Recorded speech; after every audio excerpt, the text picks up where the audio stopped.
Subhanahu wa taala karena pada kesempatan kali ini kita bisa berkumpul di sini dalam keadaan sehat walafiat.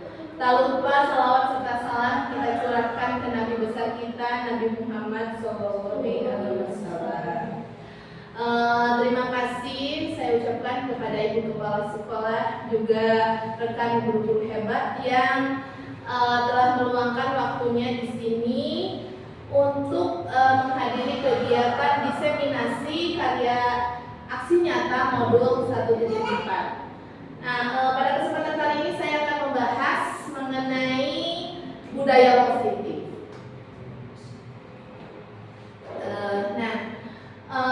Ibu guru hebat, saya sedang mempelajari modul 1.4 pada kegiatan PGP angkatan 10.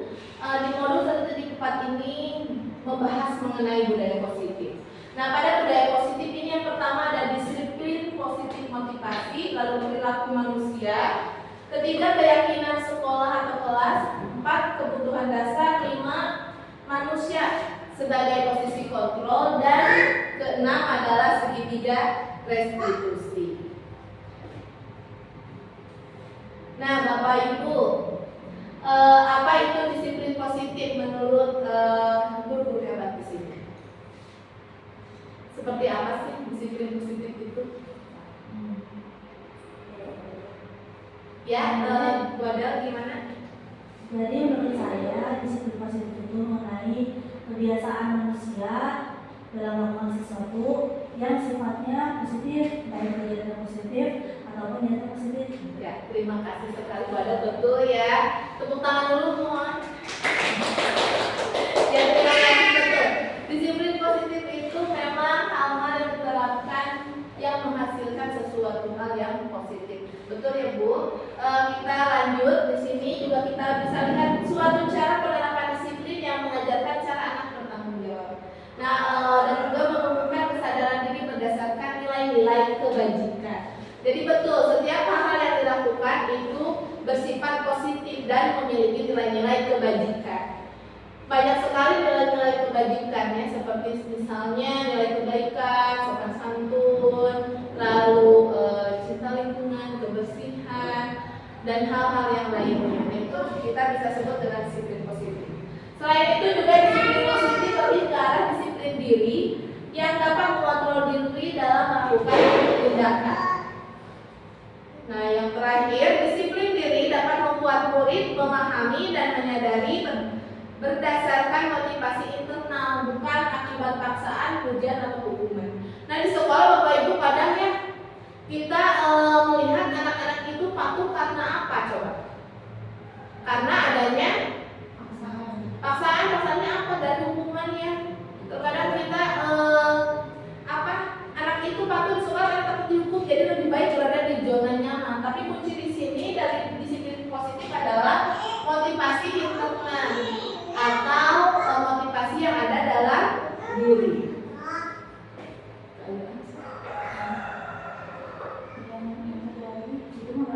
Nah, lanjut.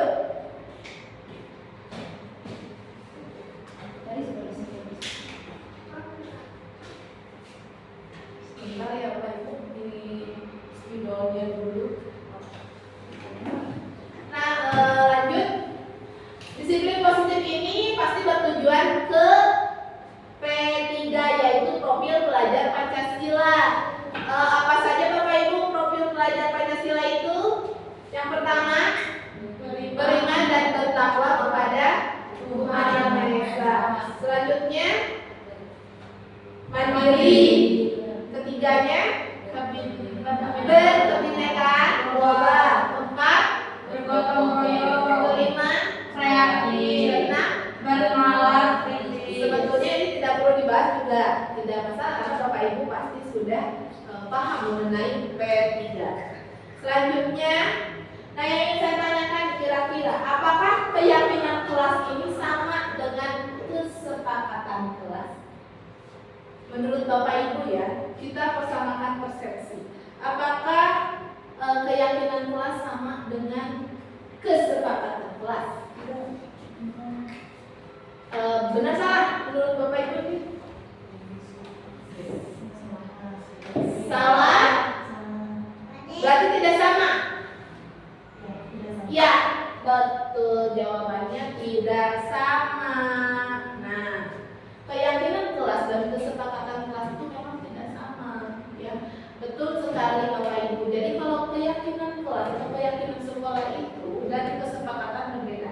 Keyakinan kelas itu lebih memiliki nilai-nilai kebajikan dan disadari oleh orang-orang yang berada di sekitarnya. Jadi kalau keyakinan kelas, anak tidak terlambat karena tahu bahwa nilai kebaikan dari tidak terlambat adalah disiplin. Sedangkan kalau kesepakatan kelas, anak datang tepat waktu karena dia meyakini kesepakatan jika memang nanti saya terlambat saya akan kena hukuman atau konsekuensi. Jadi saksi betul ya. Jadi kalau keyakinan kelas itu lebih ke dalam dirinya, kesadaran dirinya. Kalau kesepakatan kelas kadang kita guru yang membuat kesepakatan yang harus disepakati bersama.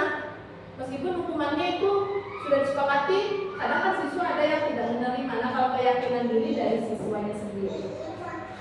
Selanjutnya Bapak Ibu, kita lanjut ke 5 kebutuhan dasar manusia.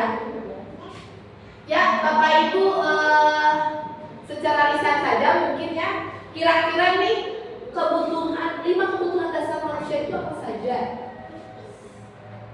Ayo Bapak Ibu, ya Bu Hilma. Kasih sayang. Kasih sayang itu kira-kira nomor berapa nih? Dua. Nomor 2, betul, kasih dan sayang. Kebutuhan kasih dan sayang. Nomor 1 kira-kira apa ya? Kesenangan. Kesenangan. Kebutuhan manusia itu akan kesenangan. Ketiga, PW.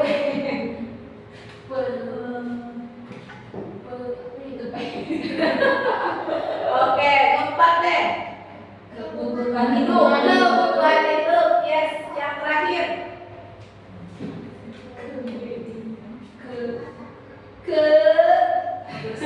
Kebutuhan. Kebutuhan. Bukan. Bukan. Dua lagi nih, nomor 1 dan nomor 5. Kalau ini kasih dan sayang, sorry, tadi sudah ini kesenangan, kasih dan sayang. Ini belum, ini kebutuhan hidup. Ada 2 lagi, 5 kebutuhan dasar manusia, nomor 3 dan nomor 5. Nomor 3, penguasaan. Betul, tepuk tangan dulu dong. Terima kasih guru hebat. Satu lagi, nomor 5. Ada kesenangan tadi, ada kasih sayang, ada penguasaan, kebutuhan hidup, dan seseorang ingin apa ya, menjadi dirinya sendiri. Kebebasan. Yes, betul. Terima kasih untuk ingin adanya kebebasan. Nah, kita lihat di sini Bapak Ibu, kebutuhan dasar manusia. Ketika seorang pun melakukan suatu perbuatan yang bertentangan dengan kebaikan atau melanggar, sebenarnya dikarenakan mereka gagal memenuhi kebutuhan dasar mereka. Jadi ketika anak di kelas banyak sekali masalah, cari perhatian, berarti dia ingin memenuhi kebutuhannya. Kira-kira kebutuhannya mana? Kasih sayang, kasih sayang. Mungkin di rumahnya tidak mengalami respect dari orang tuanya yang sepenuhnya, atau misalnya di rumahnya dia itu diabaikan orang tuanya karena sibuk ya, karena kan zaman sekarang ya orang tua bekerja. Nah, jika memang misalnya nih ada anak senang banget ngejekin orang, kira-kira kebutuhannya apa ya? Penguasaan bisa. Selain itu ada lagi, dia senang, kesenangan, betul. Dia mencari kesenangan dengan mengejek orang lain itu ada. Nah, bagaimana cara kita supaya kesenangannya itu kita larikan ke hal-hal yang positif? Atau tadi penguasaan, betul juga, karena terkadang anak ingin diakui, yaitu dengan adanya penguasaan dalam diri sehingga dia merasa bahwa ini saya, gitu ya. Nah, ini 5 kebutuhan dasar. Kalau bertahan hidup mungkin tidak ada hubungannya di sekolah ya, kecuali mungkin ada kasus yang memang anak mencuri. Dan alhamdulillah di sini tidak ada ya, tidak pernah ada kasus anak mencuri. Tapi kalau anak mencuri kita lihat dulu, apakah memang di keluarganya memang dia kekurangan. Kalau kekurangan berarti dia yang memenuhi kebutuhan bertahan hidup. Misalnya memang tidak punya bekal, keluarganya ekonomi rendah, seperti itu ya. Nah, ini 5 kebutuhan dasar yang harus diketahui kita Bapak Ibu. Yang memang harus diketahui ketika anak melakukan kesalahan itu sebabnya apa. Jadi jangan sampai si guru itu hanya menyalahkan kamu nakal, kamu salah, kamu ini. Nggak bisa, karena kita harus tahu dulu latar belakangnya. Sesudah diketahui latar belakangnya, baru kita bisa memastikan apakah memang anak itu memang nakal atau memang ada kebutuhan yang belum terpenuhi. Kita lanjut Bapak Ibu ya. Nah, di sini kita mengenal segitiga restitusi Bapak Ibu. Jadi ketika ada masalah, anak bukan langsung disalahkan atau diberi sanksi. Kita harus melakukan dulu ini segitiga restitusi. Ada yang tahu mengenai segitiga restitusi atau baru tahunya hari ini, mendengar hari ini? Ya, karena memang ya Bapak Ibu, saya pribadi juga baru mengetahui segitiga restitusi itu saat belajar di PGP. Tapi sebetulnya kalau kita lihat, kita sudah mempraktekkan. Saya yakin itu. Namun mungkin tahapannya tidak sesuai urutan. Nah, segitiga restitusi itu apa nih? Nah, segitiga restitusi ini kita bisa melihat ya. Segitiga restitusi ini adalah proses menciptakan kondisi bagi peserta didik untuk memperbaiki kesalahan mereka sehingga mereka bisa kembali pada kelompok mereka dengan karakter yang lebih kuat. Jadi cara penanganan siswa ketika ada masalah, kita bisa lihat slide sebelumnya. Kita bisa lihat di sini yang pertama yang harus dilakukan dulu adalah menstabilkan identitas. Kedua, validasi tindakan yang salah, dan yang ketiga menanyakan keyakinan. Ketika menstabilkan identitas, apa yang harus dilakukan? Pertama, guru ini mengajak berbicara. Nah, secara perlahan sehingga siswa tersebut merasa aman dan terbuka. Jadi bukan kita menyalahkan, kamu tadi ngapain, kamu salah, kamu ngelakuin kesalahan, kamu melanggar aturan. Tidak seperti itu, tapi anak diajak dulu. Tadi ada apa di kelas? Kok bisa kayak gitu ya? Lalu ada validasi tindakan yang salah. Sesudah anak terbuka, nanti anak ngomong kesalahannya apa. Nah, kita tegaskan dengan memvalidasi tindakan yang salah itu.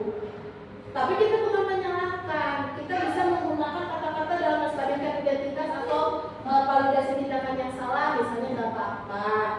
Memang manusia itu pernah salah. Semua juga punya salah, tapi tidak boleh diulang. Atau dulu juga itu kayak gitu. Nah, kata-kata yang seperti itu membuat kedekatan dengan siswa, dan siswa itu semakin nyaman dan terbuka. Selanjutnya menanyakan keyakinan.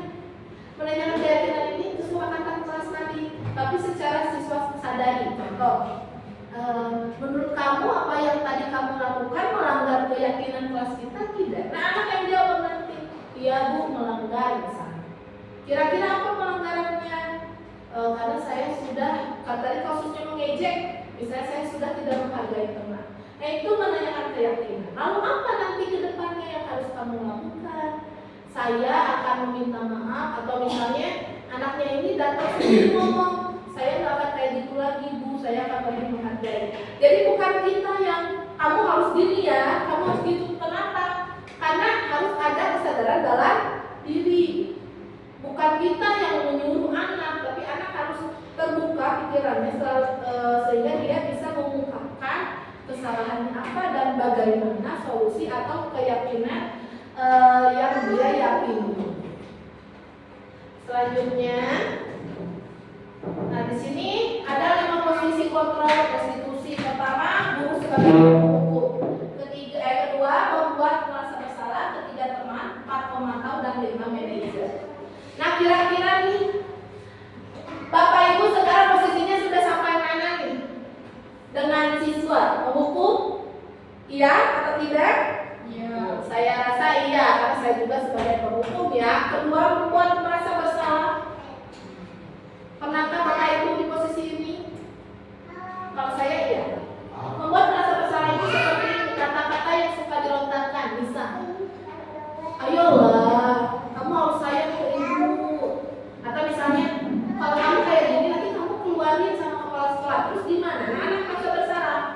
Itu kata-kata yang disebut oleh guru yang membuat merasa bersalah. contoh lain, ibu kan sudah datang dari pagi, kamu kok nggak menghargai ibu.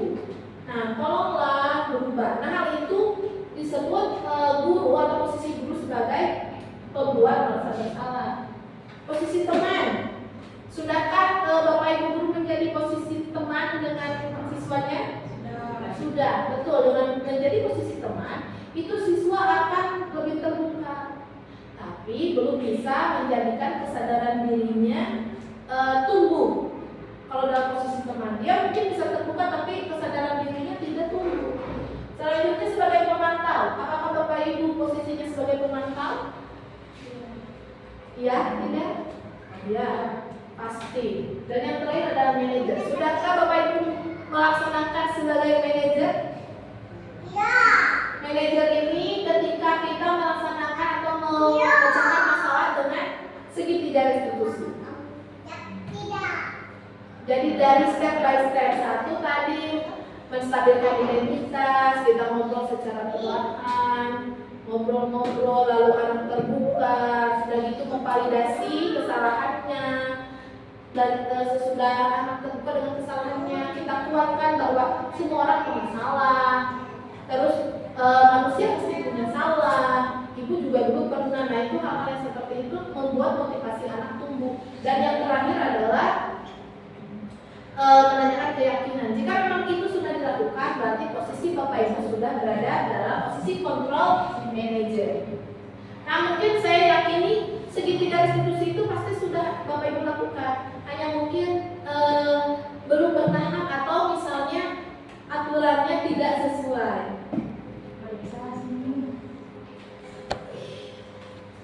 Nah, selanjutnya ini tahapan yang tadi ya sudah dibahas Bapak Ibu.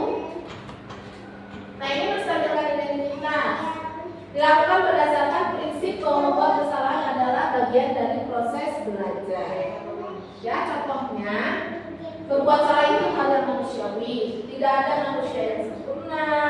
Ketika kita pasti bisa menyelesaikan masalah. Lalu Bapak Ibu tidak ingin mencari kesalahan atau siapa yang salah, tapi ingin mencari hal-hal yang bagaimana cara menyelesaikan masalah. Ini dalam menstabilkan identitas.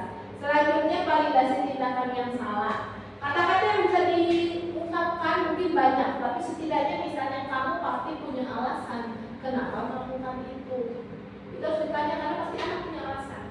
Karena dia senang, karena misalnya dianya karena saya memang suka aja lihat orang sedih misalnya. Jadi mungkin dia punya hal yang belum selesai dalam dirinya. Lalu keduanya, apa yang penting bagi kamu? Boleh tetap berusaha menjaga sikap itu, tapi tambahkan sikap yang lebih baik atau yang baik. Nah, ini jadi tidak menyalahkan. Sikap-sikap yang salah dari anak memang salah, tapi kita tidak langsung menyalahkan. Kita harus lakukan pendekatan. Lalu yang ketiganya, maukah kamu belajar untuk pendapat yang kamu butuhkan tanpa harus melakukan kesalahan? Nah, kata-kata itu sebagai motivasi di mana kita bisa menumbuhkan kesadaran diri. Lalu menanyakan keyakinan. Kata-kata yang bisa diungkapkan adalah satu, nilai apa yang kita percaya di sekolah kita. Maksud di sini ya, karena pasti saya juga untuk keyakinan kelas siswa belum terlalu paham. Jadi keyakinan kelas itu seperti ibarat kesepakatan kelas atau aturan atau tata tertib. Namun dalam keyakinan kelas dibuat menjadi positif. Ya, jadi bisa menumbuhkan kesadaran diri dan memang berdasar dari internnya dalam dirinya. Jadi bukan karena paksaan atau mencari muka di hadapan guru, bukan. Jadi keyakinan kelas ini untuk anak-anak pastinya dipahami bahwa keyakinan kelas ini adalah aturan tata tertib atau kesepakatan kelas. Ini sama halnya, hanya beda sumbernya. Jadi kalau anak memang ditanya apa nilai yang kita percaya di sekolah kita, mungkin agak sedikit rumit. Kita bisa memilih kata-kata yang lain yang disesuaikan di lingkungan sekolah kita. Lalu keduanya, nilai-nilai apa yang telah kita sepakati? Kan misalnya nilai kebaikan, disiplin, cinta kebersihan, kesehatan, dan lain-lain, menghargai, menghormati itu. Yang ketiga, kamu ingin jadi anak yang seperti apa? Nah, dalam menanyakan keyakinan, nanti di akhirnya kita bisa menanyakan, kamu ingin jadi anak yang seperti apa? Misalnya anak ini berbicara tentang masa depannya, nah kita bisa kuatkan kembali dengan makanya kalau kamu nanti ingin menjadi apa, misalnya, kamu kalau bisa harus ini. Jadi anak-anak termotivasi. Seperti itu Bapak Ibu ya. Nah ini saya sudah melakukan pendekatan segitiga restitusi dengan beberapa siswa yang bermasalah. Memang belum selesai Bapak Ibu karena tidak bisa dilakukan sekali. Sekali dilakukan besoknya pasti ada salah lagi. Sekali dilakukan, jadi memang harus rutin. Ini tugas kita, di mana memang kita harus selalu memberikan bimbingan arahan, menuntun anak sesuai dengan filosofi Ki Hajar Dewantara mengenai pendidikan, bahwa misalnya kita ini sebagai among gitu ya, among atau penuntun pembimbing, bukan sebagai guru penghukum, sebagai guru yang serba tahu, tidak, karena kita dengan anak itu sama-sama belajar. Ya bedanya kalau guru itu belajarnya lebih dulu dibanding anak. Sekian mungkin Bapak Ibu mengenai pemaparan mengenai disiplin positif. Mudah-mudahan Bapak Ibu bisa mengambil nilai-nilai yang baik dari kegiatan diseminasi ini.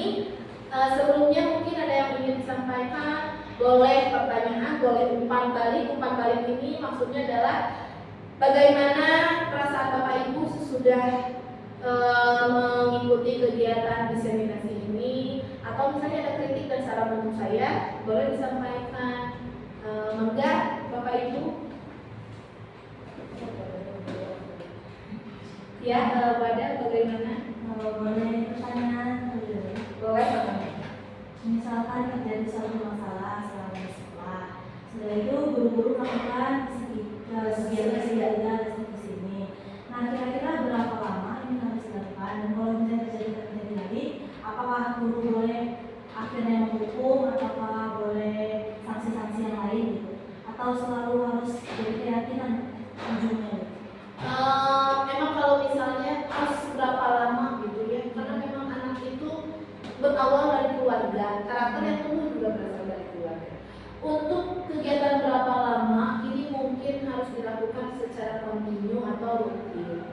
Jika misalnya artinya anak tersebut selalu melakukan kesalahan-kesalahan, sesudah kita lakukan segitiga restitusi ini dengan anak dan hasilnya tetap sama, mungkin yang harus bisa dilakukan pertama adalah komunikasi dengan orang tua. Karena kita bisa jadi anaknya ada kebutuhan tadi yang tersembunyi, mungkin malu untuk diungkapkan. Karena di orang tua kita samakan jawaban dari orang tua, maka sama tidak dengan anak.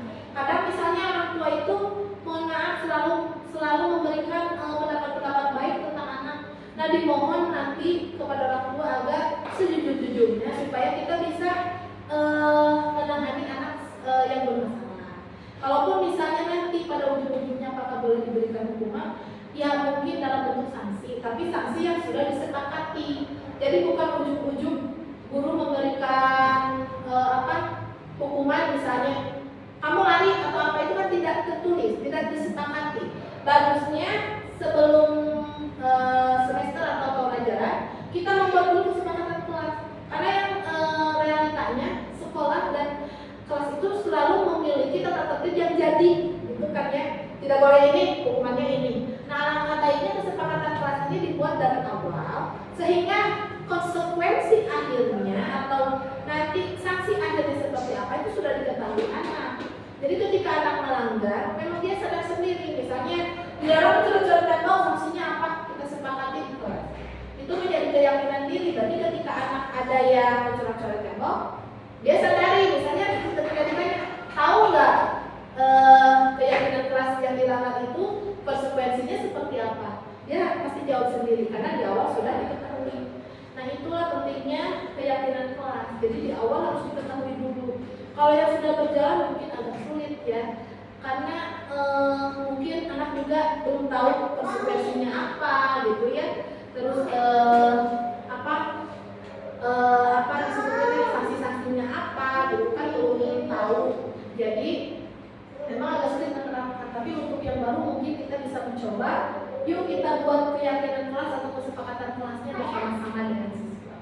Mungkin seperti itu Bu Adel. Kalau salah mungkin mohon maaf. Semoga tidak puas. Ada lagi? Ya, Bu Riri bagaimana? Sebelumnya saya di sini mengucapkan terima kasih. Kadang kita sebagai pendidik yang ada di area sekolah lupa gitu dengan fungsinya, atau ibaratnya kayak tadi ada 5 tugas pokok itu kayak seperti apa ya tadi? Manajer, terus kemudian Teman. terus kemudian juga seperti yang nomor 1 sampai nomor 5 karena kita lupa. Nah, saya di sini merasa terima kasih itu jadi diingatkan kembali gitu. Dimana sekarang itu udah apa ya ibaratnya ada krisis diri, krisis identitas mengenai diri sendiri, jadi diingatkan atau dipahamkan kembali. Saya mau paling segitu aja. Ya, terima kasih Bu Riri ya atas umpan baliknya. Terima kasih kepada juga atas pertanyaannya. Ada lagi Bapak Ibu? Jika tidak mungkin saya akan akhiri, tapi sebelumnya memang apa ya, jadi guru itu susah-susah gampang, bukan hanya sekedar mengajar siswa. Kadang kita kalau memang sudah cinta terhadap pekerjaan kita, kadang lupa gitu tadi benar ya. Kadang kalau sama anak berposisi seperti teman, kadang kebablasan. Anaknya terlalu dekat, jadi tidak ada batasan. Tapi di sisi lain memang kita tidak boleh merasa maling gitu ya. Kita harus menjadi manajer gitu, baik dalam keluarga, dalam diri kita harus bisa memanage supaya segala halnya bisa dilakukan dengan baik. Itu mungkin dari saya. Mohon maaf jika ada kesalahan. Terima kasih sekali. Saya akhiri. Wabillahi taufiq wal hidayah.